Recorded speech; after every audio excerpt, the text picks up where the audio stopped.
Welcome back to the Renewal series. This is episode 5, Optimism.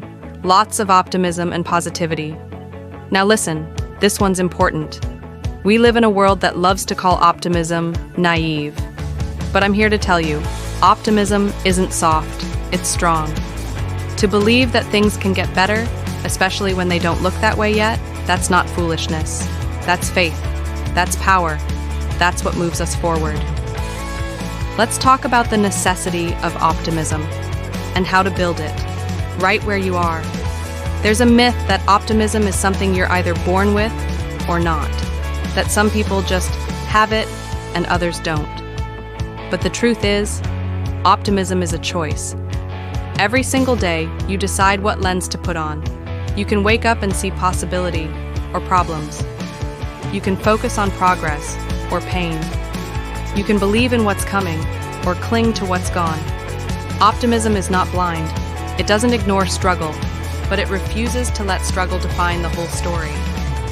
If you want to renew your life, you've got to renew your belief that something better is possible. Because the way you see the world shapes the way you move through it.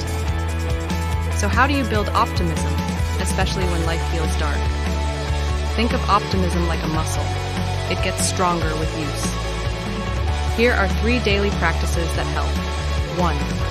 Reframe setbacks. Instead of saying, "This is happening to me," say, "This is happening for me." Look for the lesson.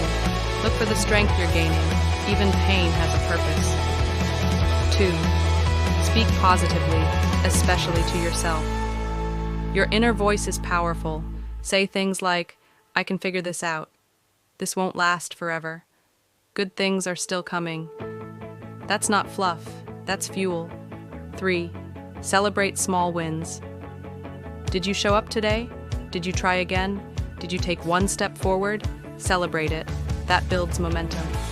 And momentum builds belief. Let's talk about the opposite, cynicism. Cynicism says, "Don't get your hopes up." It says, "Why even try? It won't change."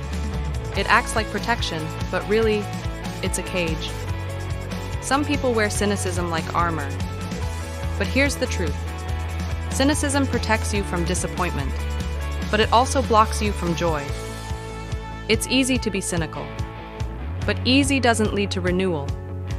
Optimism, on the other hand, requires courage. It says, "I've been hurt, but I'm still open. I've failed, but I'm still moving. I don't see the light yet, but I believe it's coming." That's power. That's strength. That's what changes lives. Let me give you a visual. Real optimism is like planting seeds in the dirt. When the field still looks empty, you water them day after day with no visible progress. But you keep showing up because you trust what's happening beneath the surface. That's not naive. That's wisdom. That's renewal. To believe again, even when you've been disappointed, that's where your life begins to change. So here's your challenge this week.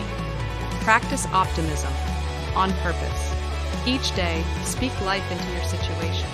Look for what's working. Say thank you. Smile. Not because everything's perfect, but because you believe it's getting better. You are not naive for hoping. You are powerful because you hope. Optimism is not weakness. It's leadership. And the world desperately needs people who still believe. If this message lifted you, subscribe and share it with someone who needs to believe again. Next up is episode 6, Progress Until Then. Stay strong, stay faithful, and stay full of hope.